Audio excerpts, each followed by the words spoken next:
Hello, and welcome to the Painted by Quarterly Slush Pile. We're so happy that you're listening to this today with the myriad of choices for podcasts. But as far as we know, we're still the only people that are revealing our editorial process as the show itself. So, Painted by Quarterly is comprised of a huge staff in 3 different cities, and there are 4 of us here today to discuss a piece of fiction, which we don't do that much, by Maria McLeod. So we're very happy to do that. And I keep using that royal we. So I'll start with myself. I'm Kathleen Volk Miller, and I'm going to bounce it to Marion Wren. Hi, I'm Marion Wren. I'm over here in Abu Dhabi watching the sunset as the morning rises in sunny Philadelphia and sunny New York City. And I'm going to bounce it to Jason. Hi, I am Jason Schneiderman. I am happily in Brooklyn at my mother's writing desk, no longer at the Yellow Parsons table. Sorry, Slushies. And I'm going to send it to Alex. Hi, I'm Alex, and I'm out here on Long Island.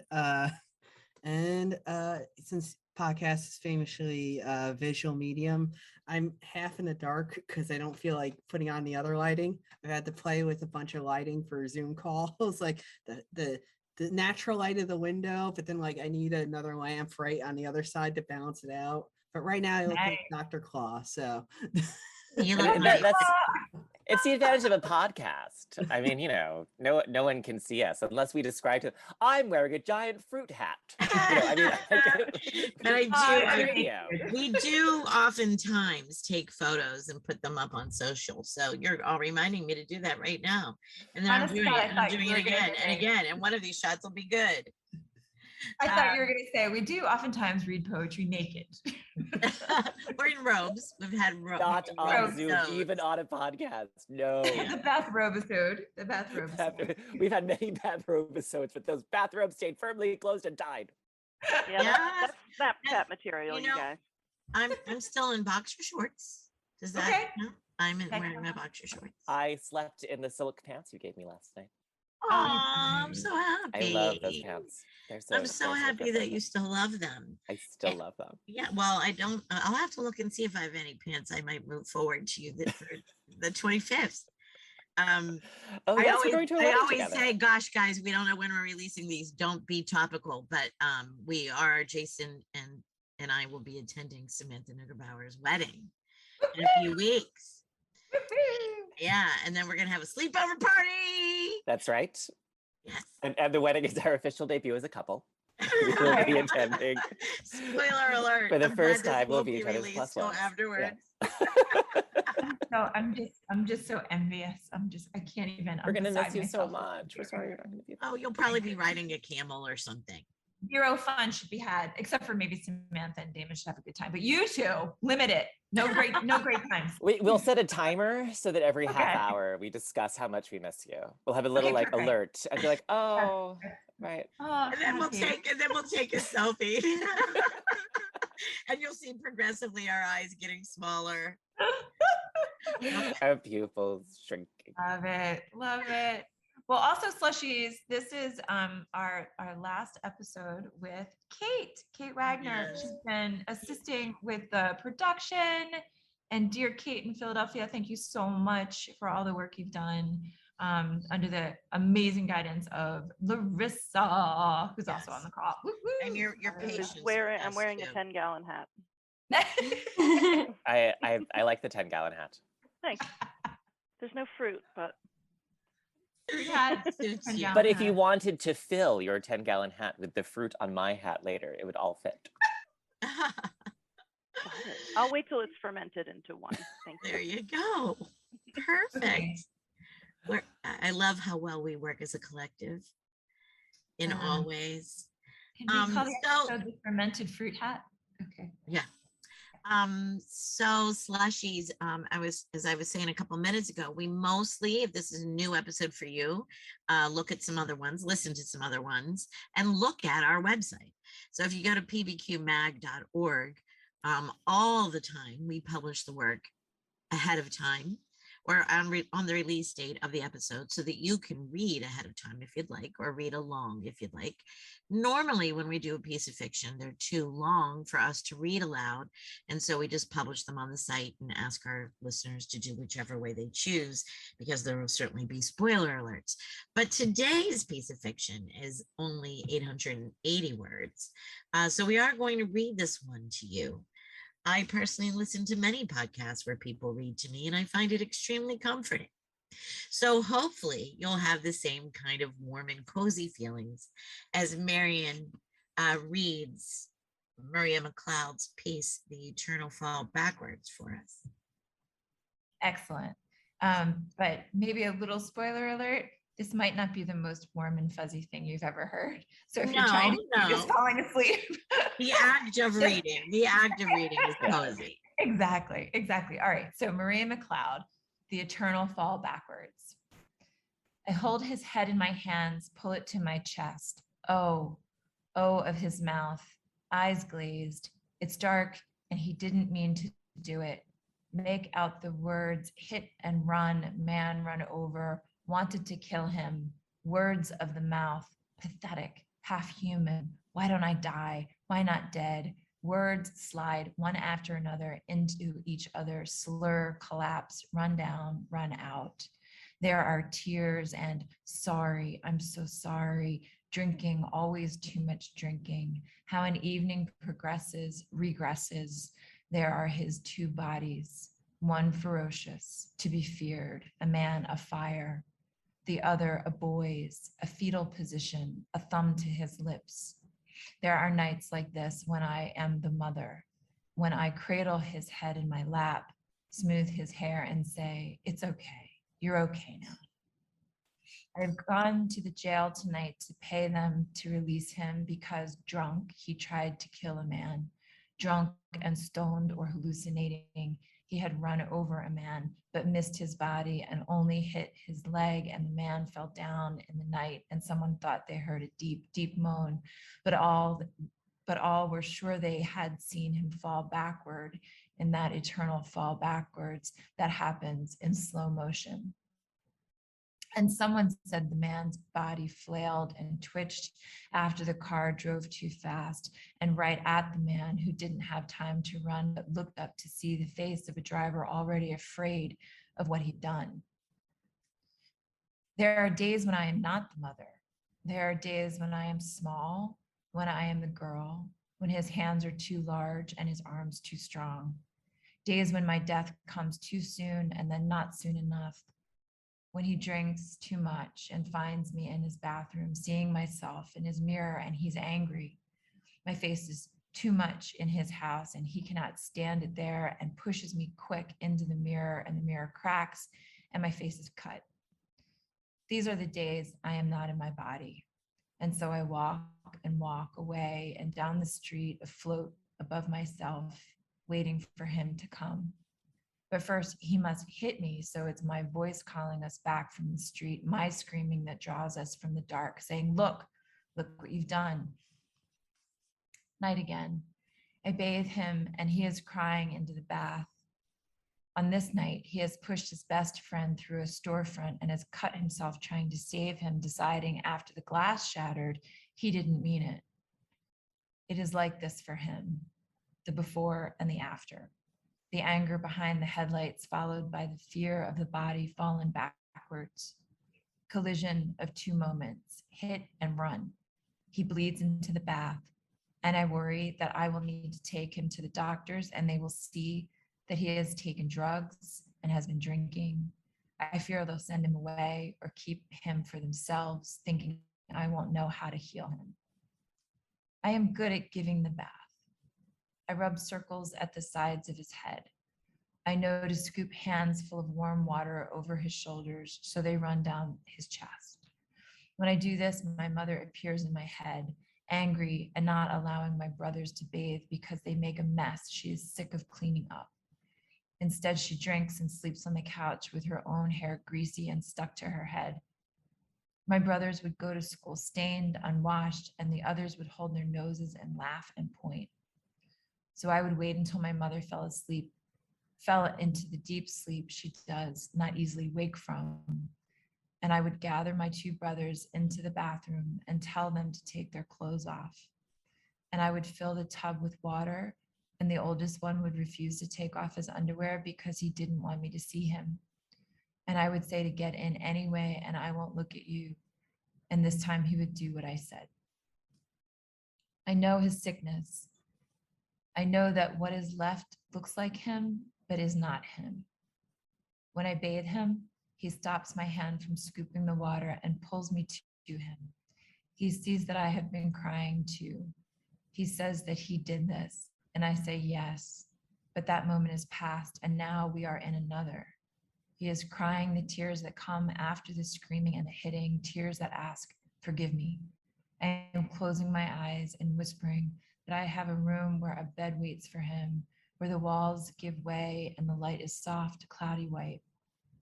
I am circling him with my arms, and he is crying into my belly. I am taking him, guiding him down the cold hallway into the warmth of the room where I cover him and keep watch, waiting for what is yet to come. Wowza. Yeah, because you once you start down the corridor of that poem, you just keep going and going and going. Or story, I should have said. I mean, there's a weird thing where if poets write short prose, you call it a prose poem, and when fiction writers write short prose, you call it flash fiction or microfiction. Yeah. But yeah, this I think this felt very poetic. Yeah, when those two things meet in the middle, it's like a starburst, right? Like it's got elements of both. Like, Oh, yeah. I mean, she pays so much attention to language and rhythm and pacing and poetic gestures like oh of his mouth, right? So, Alex, this is so unfair of me, but you are the one who put the podcast potential label on this. So what if you get us started? I know everybody's still absorbing and thinking slushies. We really don't read the work in advance. Unless it's longer pieces of fiction, right? Then we come in ready to discuss. But for some of us, this is a first read. So that's why we're so quiet and somber. I mean, what I like, we talk about, like, I get drawn to poetic language in what is, I guess, would be considered prose, or that kind of, it breaks, I guess, I don't want to say breaks the form, but pushes against a typical prose, I guess. So I guess that's what drew me to it. And I this very easily, like in a lesser writer's hands, the short sentences would sound like Shatner, and it would sound like a very Oscar Beatty, like, but there's so much hidden control over the language where it's not obvious, like that, oh, like I'm doing all this work, it's so seamless. And then like the backstory is given, but it's like just enough, and then we understand why this person maybe relates to the other person in this piece, and then we move on and see how that informs our understanding of what's going on. It's not like, well, I was a young child, and then so it's like, here's this moment that kind of encapsulates other relationships I have, and then how it informs this relationship. And it's only 880 words, and it tells us a lot. Well said, Alex. Right? I think there's. I want to jump on the last thing you said. There is such a spaciousness in this piece, right? Like, it was hypnotic to read it, right? So Maria is doing some amazing things, like at the sentence and the sound level, and there's a total world that gets captured here, and it's dark, right? It's, just to, state the obvious there, like it feels like a strange complicity and confession quality that comes through in this piece, this eternal fall backwards.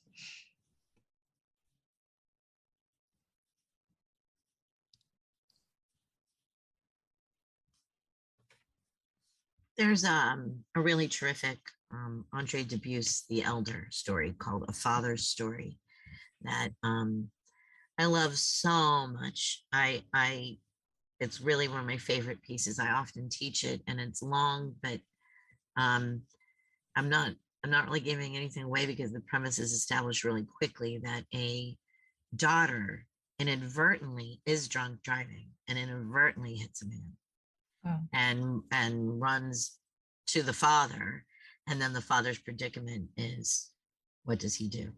Does he out his own daughter for the hit and run? She hits the person and drives home, right? And I don't want to reveal more than that. It's a really wonderful story. So in that first paragraph, I thought it was only air quotes going to be about this particular night, right? And I was a little, because that story means so much to me and I reread it at least once a year. I thought you can't have that story.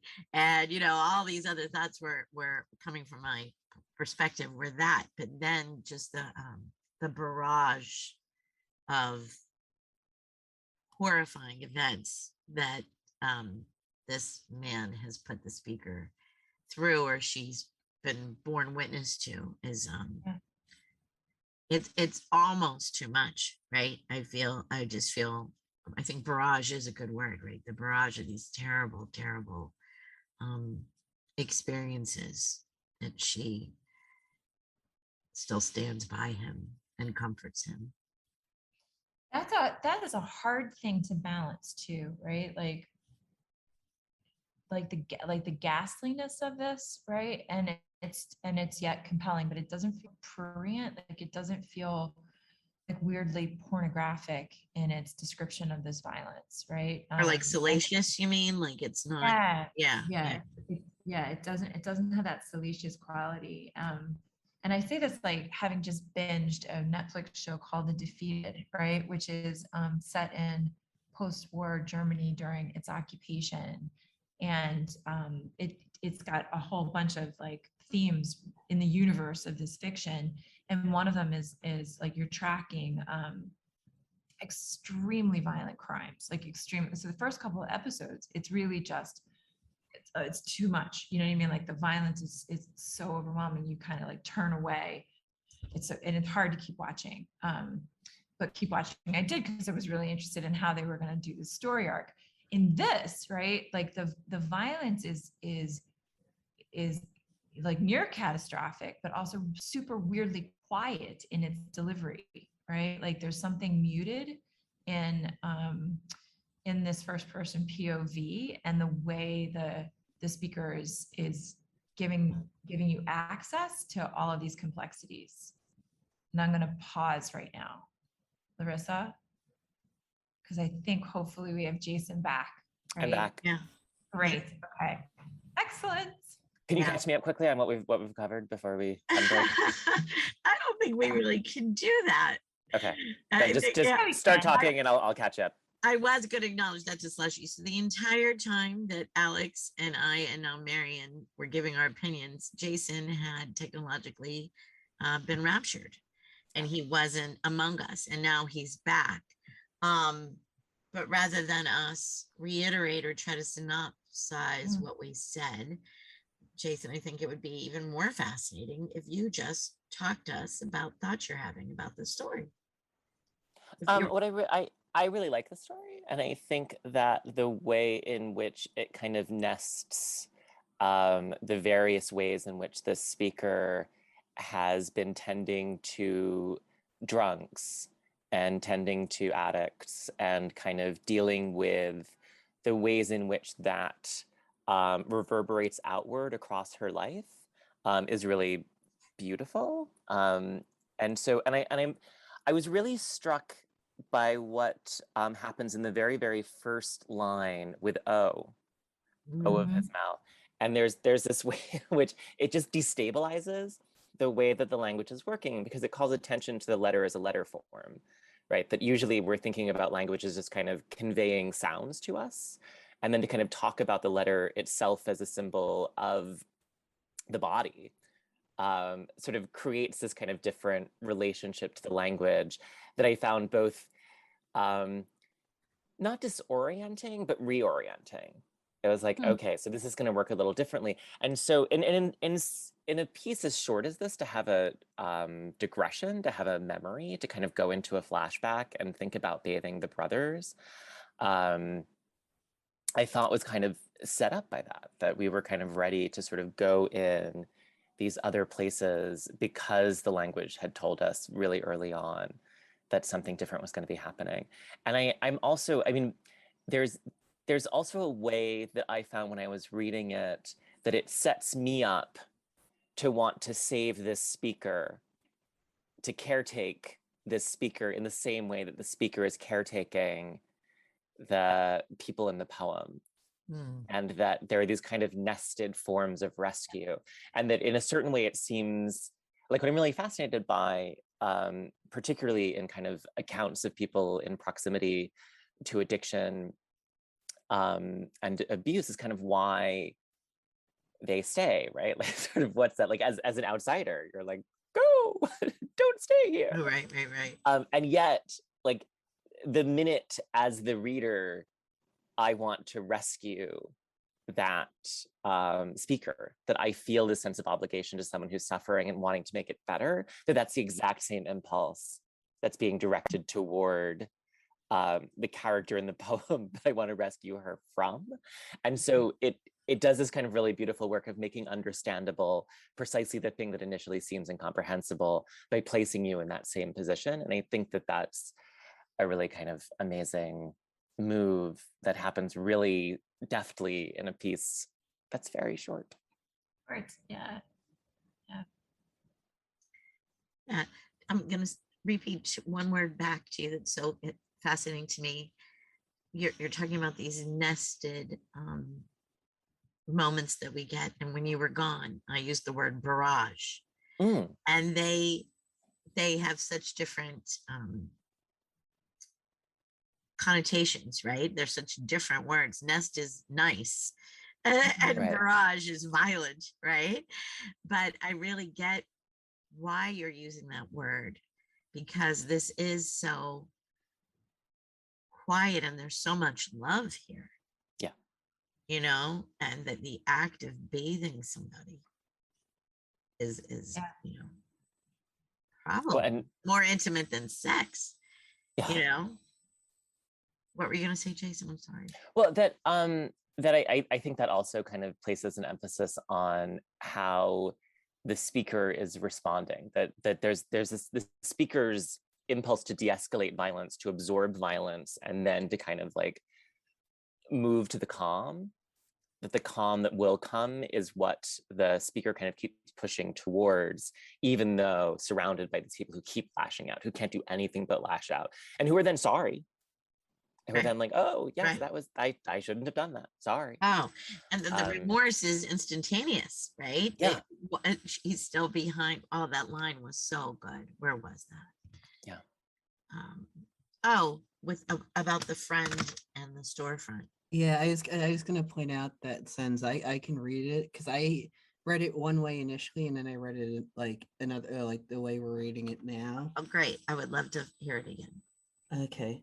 On this night, he has pushed his best friend through a storefront and has cut himself trying to save him, deciding after the glass is shattered he didn't mean it. And I feel like the way I said after can be like, I could have said it differently, and I feel like that sentence would mean something slightly different. Because the way I was originally reading it, I read it as there's some tension, like she's vocalizing some, like how she's a little tired of this, like it sounds like this is a common occurrence, just a different situation.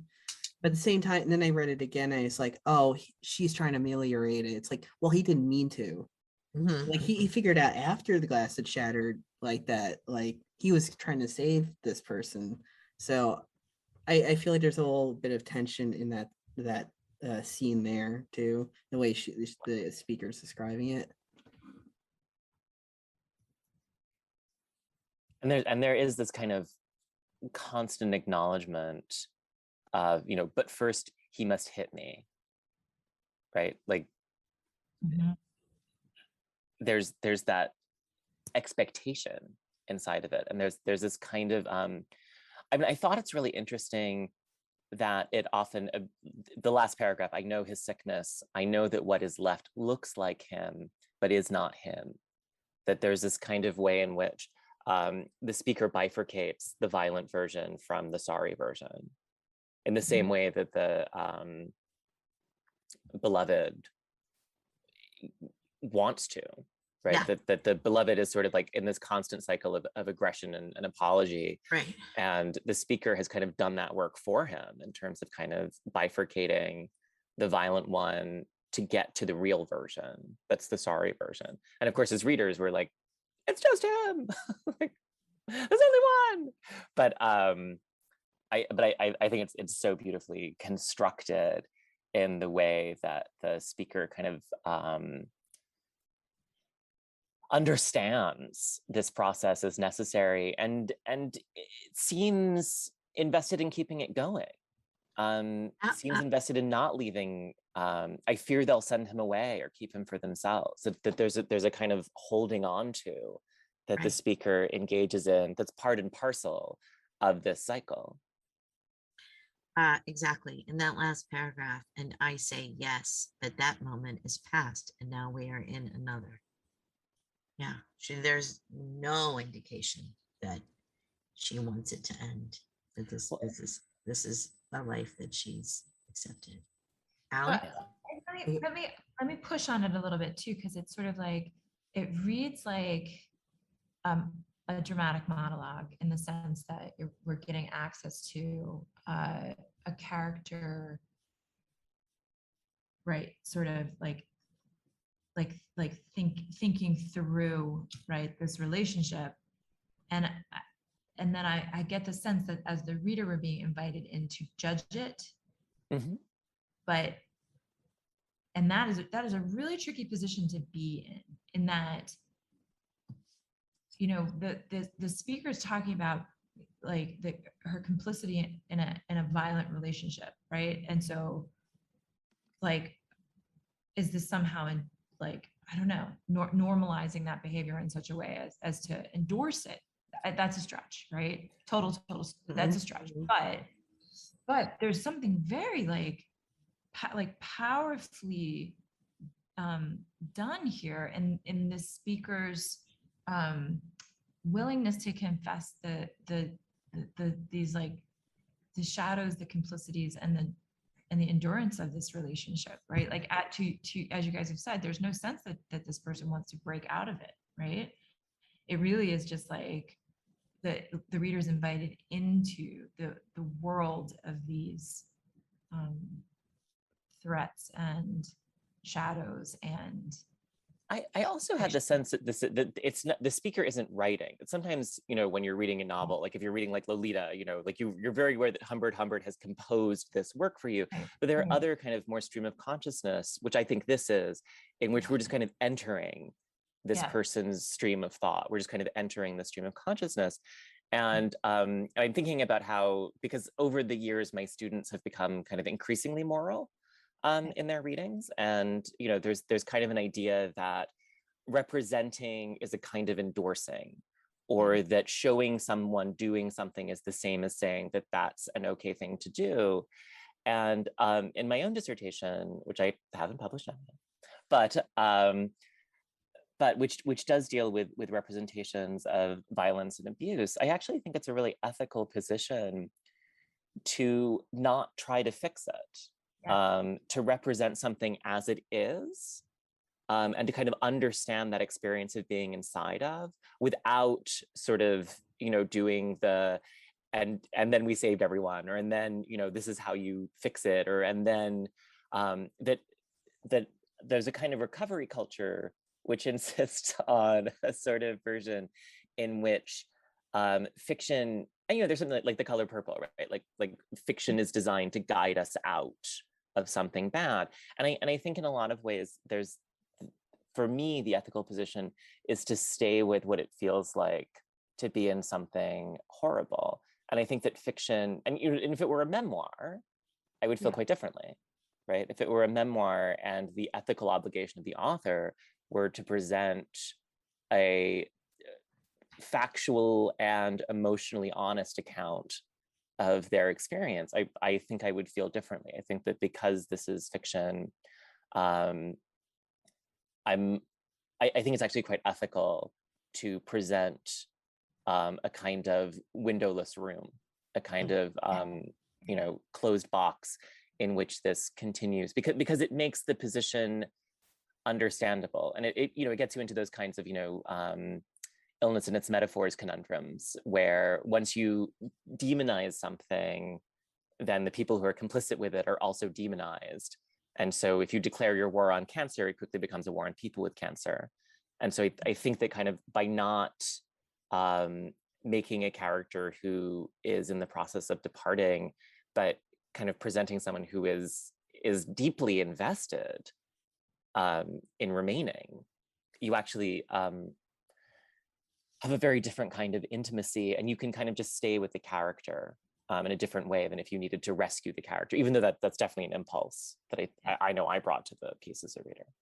But I love that distinction you're making too between flash fiction and memoir, right? The fact that it's fiction, right, is like gives it this territory for staying with this POV in a way that is, and this notion of the ethics of that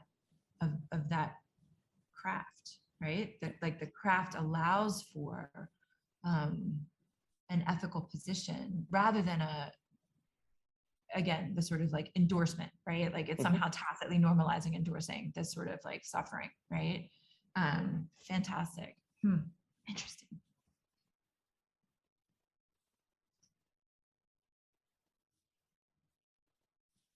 Yeah.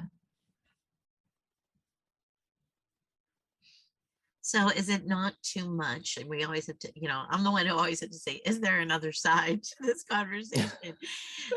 It is so much. I used that word barrage earlier. Is it too much? Why is it not too much? Do you think it's too much? No. I'm trying to be some kind of devil's advocate. Oh. Well, I mean, would that ever be a criticism? Could you see anybody saying, oh, geez, or you keep talking about wanting to get her out? Do you think anybody would be so upset by her actions that they wouldn't have that empathy that you're having for her, and then just be like,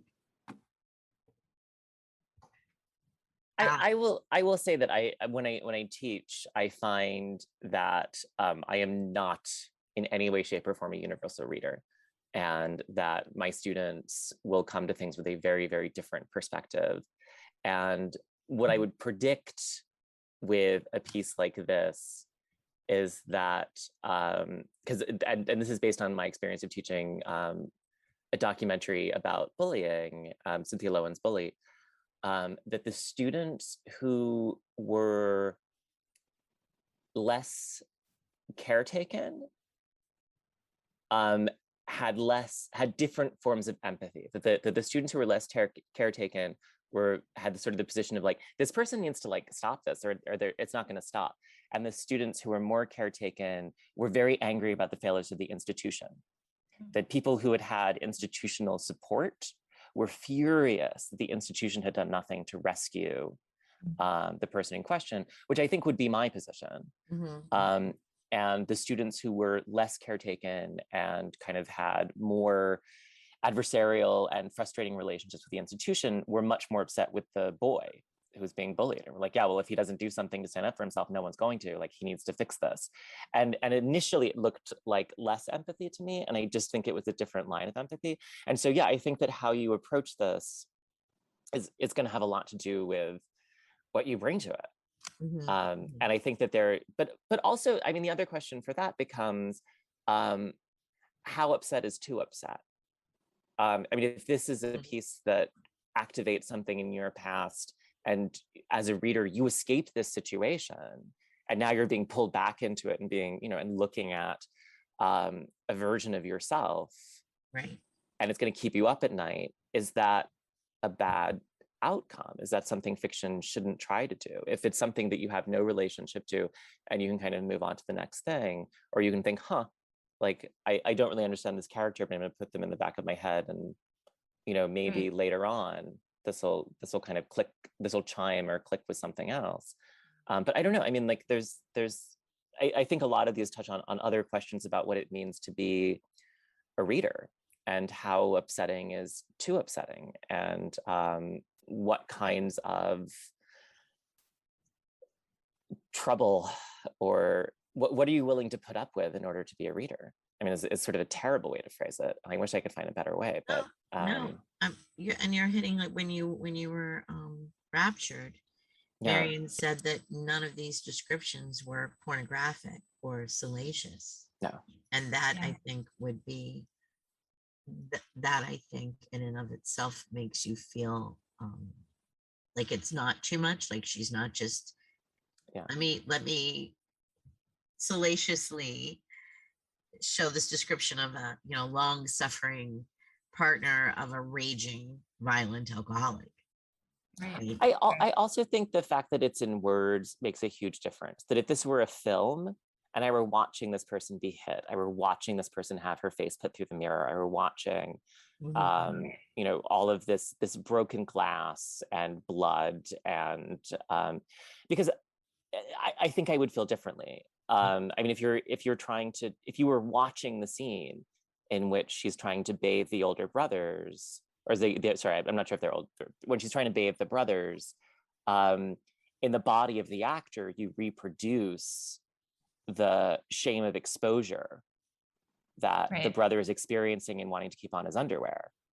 Like if you do it in a different medium, it has a quite different valence. And because it's coming as a kind of stream of consciousness, and because it's coming as a monologue, I think it has a different kind of power, but it also keeps you away from that kind of salaciousness or that kind of ogle, and sort of presents it as a sort of really human experience that you shouldn't look away from. Because either the instinct to blame or to be titillated or to kind of have a tabloid version, I think this, because it's in language and because of the way that it's written, doesn't do any of those things, which I think is what draws me to it. Yeah. So Jason, I think that's exactly right. And when I called it a dramatic monologue earlier, I was also thinking of theater for one, the experience of, which is now, had been an in-person one-to-one experience, is now virtual, right? So you sort of enter into the Zoom space and the actors performing and can see you, right?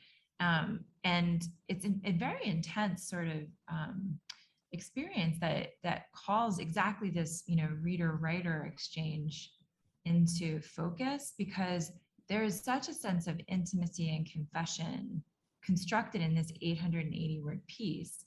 And it's sort of like, it's the air quotes here, Slushies, the victim's meditation, right? Like this is the woman speaking from an outside perspective is a victim, right? Of this relationship, but she's complicit in the relationship. And that's what reminds me a little bit of a book called The Five. I think it's called The Five by Hallie Rubenhold. And it's historical nonfiction.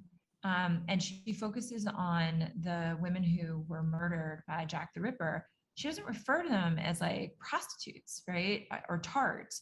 She does, she contextualizes the sex work, and she contextualizes marriage, or the lack of marriage for these women in this economic historical context that made them vulnerable to be preyed upon by this criminal.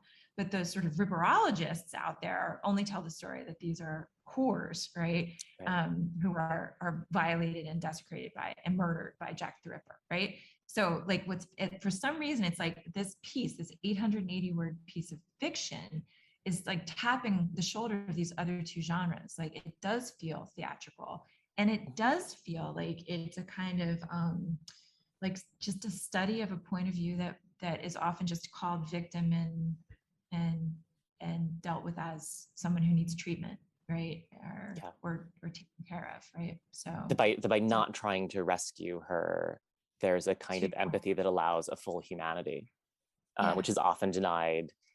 Like there's a documentary called Very Young Girls about sex workers, prostitutes, and at the core of the film, it can't explain why the women are so eager, in many cases, to get back to the pimps who are abusing them. Mhm. And it's very strange, like watching this film, there's this total like, and as I was watching, I was like, what is missing to the documentary to make things make sense, right? Like, isn't the point of a documentary that you understand the subjects who are being presented through the lens?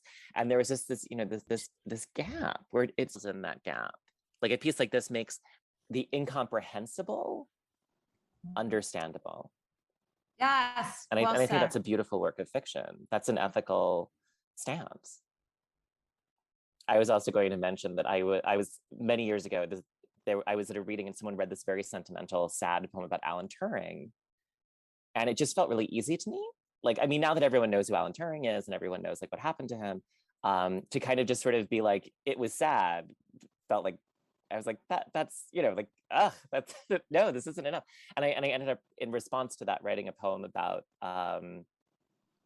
someone fantasizing about Alan Turing in a kind of S&M way and sort of turning what had happened to him, which is of course like this terrible atrocity, into a kind of sadomasochistic sexual fantasy. Because I just thought, like, I mean, what does Alan Turing deserve? He deserves like let's remember him as hot. Like, you know, like if we want to sort of like do some reparative work around the way he was treated for his sexuality, let's find a way to celebrate that sexuality. Jason, I think you just landed on the title of this episode. Alan Turing was hot. He was. We remember him. We sure remember him as hot. I love the phrase. Just don't leave that out. Yeah, it's like the lip prints on Oscar Wilde's grave. Yeah. Like the right thing to do is to kiss it. What are we thinking? Well, I think we should vote because we're not really talking about the story anymore. I mean, we've kind of started talking about the ethics of fiction and memoir. And, you know, we sort of started with this question of like, you know, is this doing, because we were so sort of persuaded by the beauty of the craft that we almost sort of like moved away from it into other questions that were sort of felt a little more pressing. But I feel like, you know, we should probably vote because the story is so beautiful. It's an odd thing that happens. The story is so beautiful, you stop discussing it. Yeah. Yeah, okay. All right, let's do it. Are we ready? 1, 2, 3, vote. And there it is. A unanimous. Yes. Thank you, Maria McLeod. Thank you so much. We love unanimous yeses. Even if, sorry, Slushies, if there wasn't dramatic tension there for you, but read the story and feel along with us. So I think we definitely rounded the corner over 45 minutes or so. So I guess we'll just wrap it up here. Anybody have anything to say? All right. Well then, Slushies, let us know how we're doing and keep reading. Thank you very much. Woo! Hey, Maria McLeod. Woo-hoo!